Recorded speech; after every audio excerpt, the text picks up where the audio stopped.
नमस्कार. परत एकदा आपल्या सगळ्यांचे मनपूर्वक स्वागत. आपण गेले साधारण काही दिवस हेल्थ या विषयावरती आपण सेशन घेत आहोत. मला असं वाटतं आजही मी तोच विषय घेणार आहे. सॉरी, हेल्थ नाही, वेल्थ. आपण बघितलं की बरेच वेळेला आपण अनेक ठिकाणी पैशाच्या बाबतीत आपल्याला असं वाटत असतं की सगळं चांगलं चाललंय पण काही गोष्टी वर्कआउट होत नाही, सगळं छान चाललंय पण काही गोष्टी वर्कआउट होत नाही.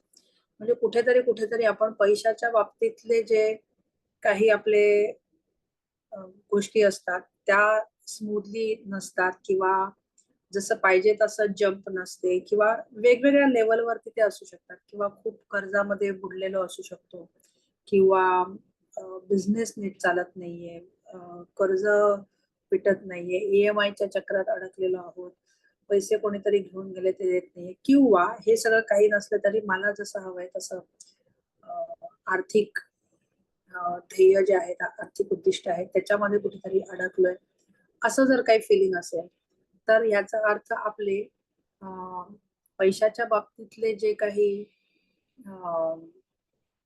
रिलेशनशिप आहे ते कुठेतरी गडबड आहे. आणि सगळ्यात महत्वाचं म्हणजे पैशाच्या बाबतीतले जे आपले काय म्हणतात धारणा आहे, त्याही काहीतरी अशा विचित्र असतात आपल्याला शिकवलेल्या, की त्याच्यामुळे सुद्धा बरेच वेळेला आपण पैशाच्या बाबतीत आर्थिक उद्दिष्टांमध्ये सफल होत नाही.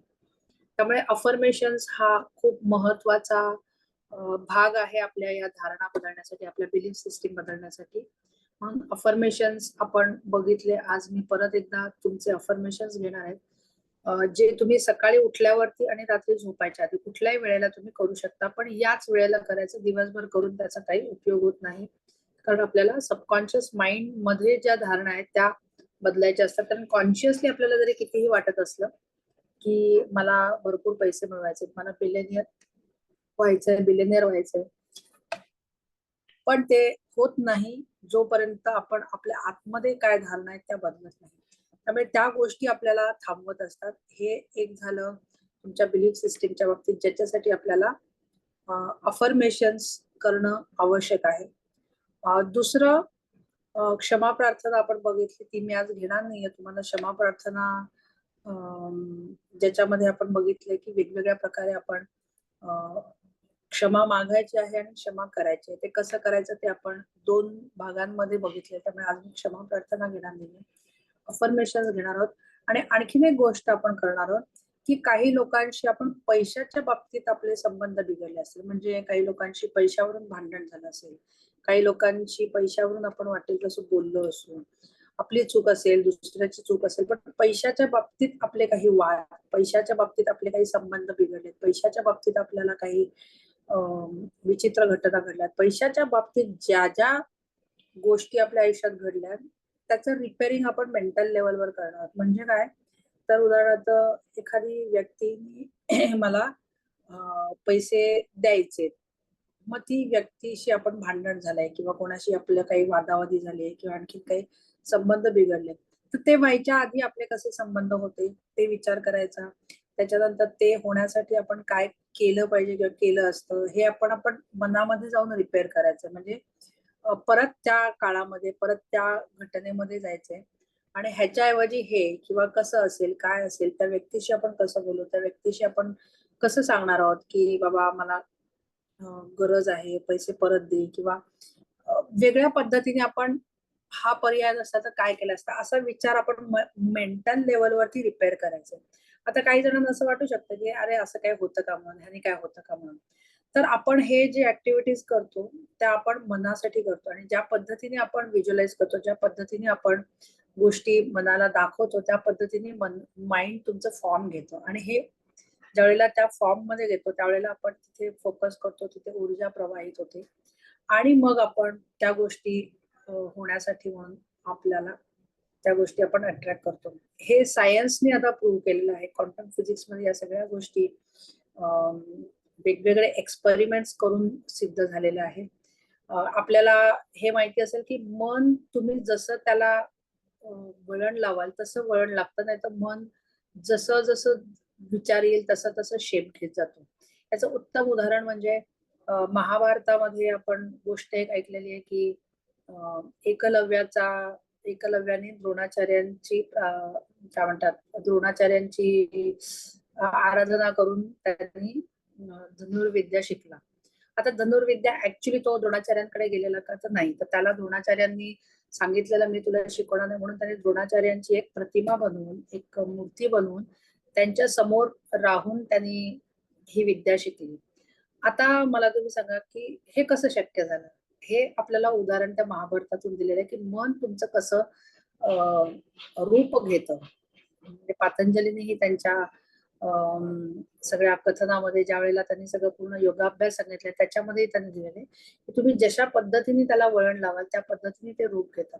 त्यामुळे एकलव्याने ज्या वेळेला अर्जुनाने प्रत्यक्ष त्यांच्याकडे शिकला आणि एकलव्य अप्रत्यक्षपणे शिकला, पण त्याच्यापेक्षा जास्त चांगल्या पद्धतीने एकलव्य शिकू शकला, कारण त्यांनी त्या मूर्तीकडे फोकस करून त्याच्या मनाने ते सगळं ऍब्झॉर्ब केलं, त्या सगळ्या गोष्टी आतमध्ये आल्या. म्हणून आपण देवाची प्रार्थना करतो किंवा आपण कुठल्या तरी देवाला इष्टदेव असतो, राम आहे, कृष्ण आहे किंवा महादेव आहे, जे कुठल्या देवाचे आपण नाम घेतो किंवा त्या मूर्तीकडे बघून आपण ज्यावेळेला आराधना करतो त्यावेळेला त्या देवत्वचे गुण आपल्याकडे येतात. म्हणजे रामाचं प्रार्थना केली, रामाचं घेऊन राम नाम जप केला, तर त्या गोष्टी आपल्या आतमध्ये ते भाव येतात. हे त्याच्या मागचे सायन्स आहे. म्हणून आपण हे रेक्टिफाय करून मेंटल लेवलवर करायचं.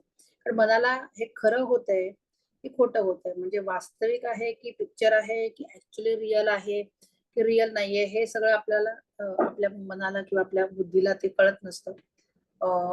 आपण जे व्हिज्युअलाइज करतो किंवा जे सेन्सेसच्या व्यतिरिक्त ज्या गोष्टी असतात त्या आपल्याला मनाला वाटतात की खरं आहे म्हणून. सगळ्यांना माझा आवाज नीट येत नाहीये का?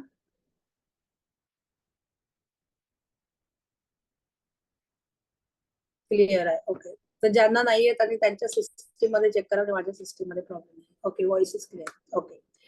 तर आपल्याला समजलं असेल की आपण हे काय करायचं. म्हणून आपण आज दोन गोष्टी करणार आहोत. एक तर अफर्मेशन करणार आहोत. पैशाच्या बाबतीत काही अफर्मेशन जे आपल्याला महत्वाचे आहे, जे आपल्याला अशा पद्धतीने तुम्ही तुमचे अफर्मेशन बनवून सकाळी रात्री करू शकता. आणि दुसरं म्हणजे आपले झालेल्या चुका किंवा आपल्या बरोबर झालेली वागणूक ही आपण त्या घटनेमध्ये जाऊन परत रेक्टिफाय करायचं, म्हणजे परत रिव्हर्स करायचं आणि हा सीन असा नसता तर कसा असता, असा तो नवीन सीन क्रिएट करायचा, नवीन स्किन इमॅजिन करायचा, सीन इमॅजिन करायचा आणि तो आपण मनातल्या मनात घडवायचा. असं आपण एक वेगळ्या पद्धतीने माइंड क्लिअरिंग करणार आहोत.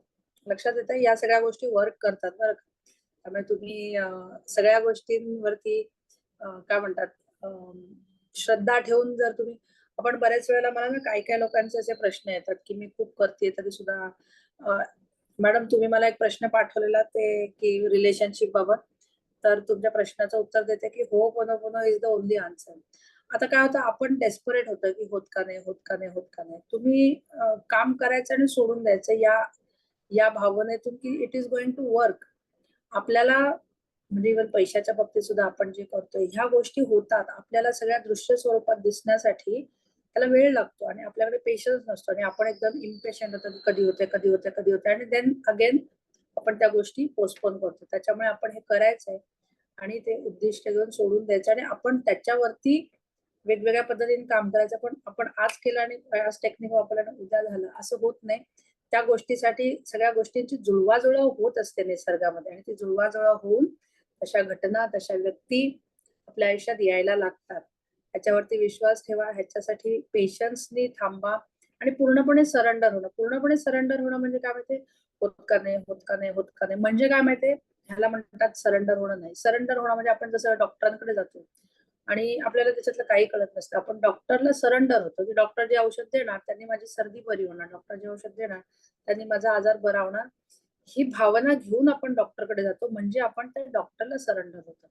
तसं या प्रोसेसला जर आपण सरेंडर झालो, म्हणजे या प्रोसेस वरती जर विश्वास बसणार नाही, सुरुवातीला आपल्याला ह्या सगळ्या गोष्टी पटत नसतात, कारण आपल्याला सगळ्या गोष्टींमध्ये लॉजिकची सवय असते. म्हणजे आपल्याला जोपर्यंत ते लॉजिकली पटत नाही तोपर्यंत आपल्याला थोडस विश्वास बसत नाही. पण तरी सुद्धा मी सांगते म्हणून तुम्ही विश्वास ठेवून त्या प्रोसेसला सरेंडर व्हा.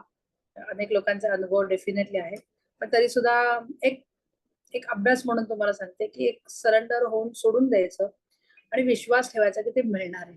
तुम्ही असे एक गंमत म्हणून प्रयोग करा ना की मला एवढे एवढे पैसे 30 दिवसाच्या आत मिळालेले आहेत, मला असं झालं, असं काहीतरी काहीतरी विश्वास ठेवण्यासाठी असे छोटे छोटे प्रयोग करा. म्हणजे एक तुमचं उद्दिष्ट असेल, बिझनेसचं उद्दिष्ट असेल, वैयक्तिक उद्दिष्ट असेल, अशी मोठी उद्दिष्ट असू शकतात आर्थिक. पण गंमत म्हणून ह्याच्यावरती जसं आपण बटरफ्लायचं एक्सपेरिमेंट केलेलं तसं तुम्ही काहीतरी असं गोल ठरवा की 30 दिवसात मला एवढे एवढे पैसे मिळाले आहेत किंवा 30 दिवसात मला हे हे पद्धतीने हे झालेलं आहे किंवा एखाद्याचे पैसे यायचे असतील तर एवढे एवढे पैसे आलेले आहेत, असं काहीतरी ठरवून 30 दिवसाच्या बेसिसवरती काम करा आणि मग बघा त्या गोष्टी घडतात की नाही. मग आपला विश्वास बसायला लागतो. विश्वास बसल्यावरती ते जरा सरेंडर होणं सोपं असतं. पण तरी सुद्धा विश्वास नसेल तरी सुद्धा तुम्ही प्रयत्न करा की आपण या सगळ्या प्रोसेसला जर सरेंडर गेलो तर त्या मॅनिफेस्ट गोष्टी लवकर होतात. नाहीतर आपण खूप शंकांमध्ये अडकतो आणि हे का, ते का, असं का, तसं का वगैरे, आणि मध्ये इट कीप ऑन पोस्टपोनिंग. त्यामुळे आज आपण या दोन गोष्टी करणार आहोत. त्यामुळे डोळे बंद करा.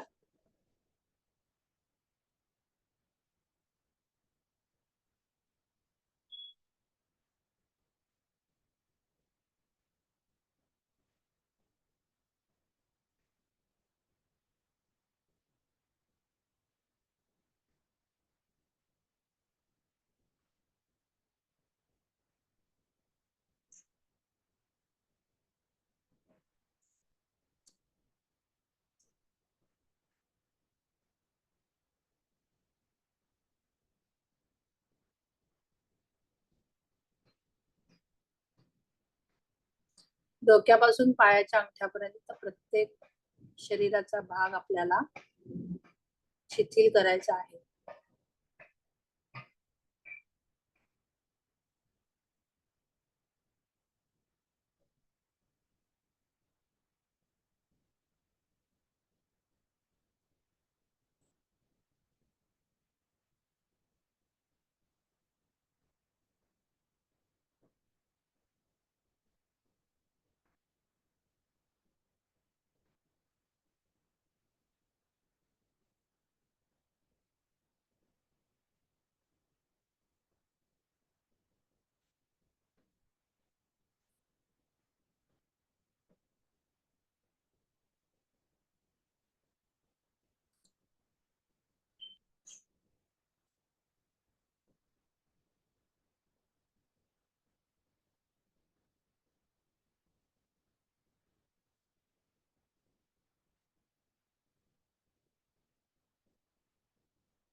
डोकं, डोळे,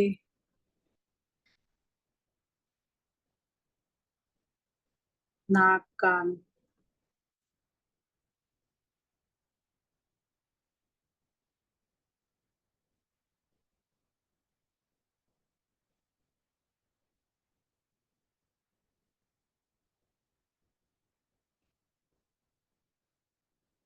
संपूर्ण डोकं, मान, गळा, हात, हाताचे पंजे,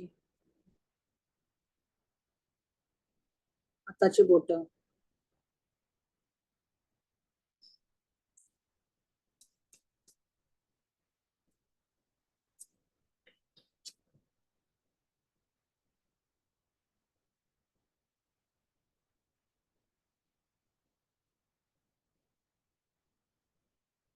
छाती, पोट, कंबर, पाठ, पाठीच्या कण्याची उजवी बाजू, डावी बाजू, मांड्या, ढोपरं, पोटऱ्या, पावलं, पायाची बोटं. संपूर्ण शरीर हे स्थिर झालेलं आहे, शिथिल झालेलं आहे.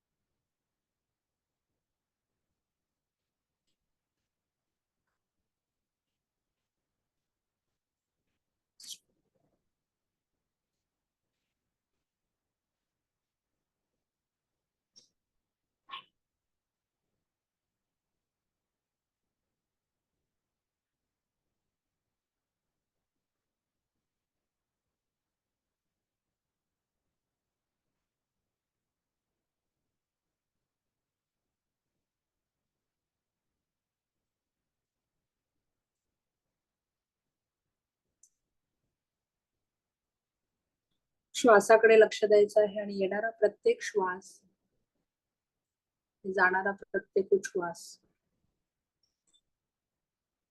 याकडे लक्ष द्यायचं आहे.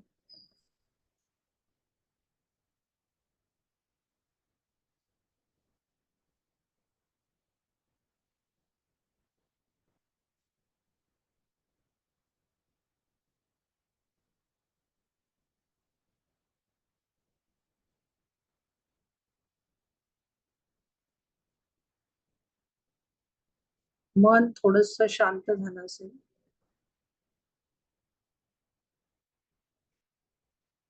आता आपण असा कुठली तरी घटना जी पैशामुळे आपल्या आयुष्यामध्ये वादळ झालं असेल, खूप वाईट अनुभव आले असतील, रिलेशनशिप बिघडले असतील, अशी कुठली ना कुठली घटना जर आपल्या आयुष्यात असेल, तर त्या प्रसंगामध्ये परत जायचं आहे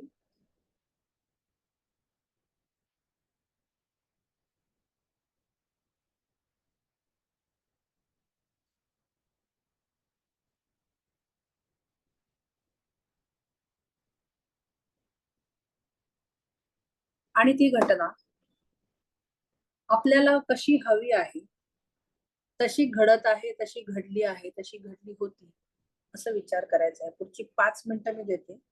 आपल्याला जसं इमॅजिनेशन कठीण असतं, पण तरी सुद्धा प्रयत्न करा की ती घटना आपल्याला हवी आहे तशी कशी घडली असती, कशी घडायला हवी होती, असं थोडंसं इमॅजिन करायचंय. 5 मिनिट्स, नेक्स्ट 5 मिनिट्स.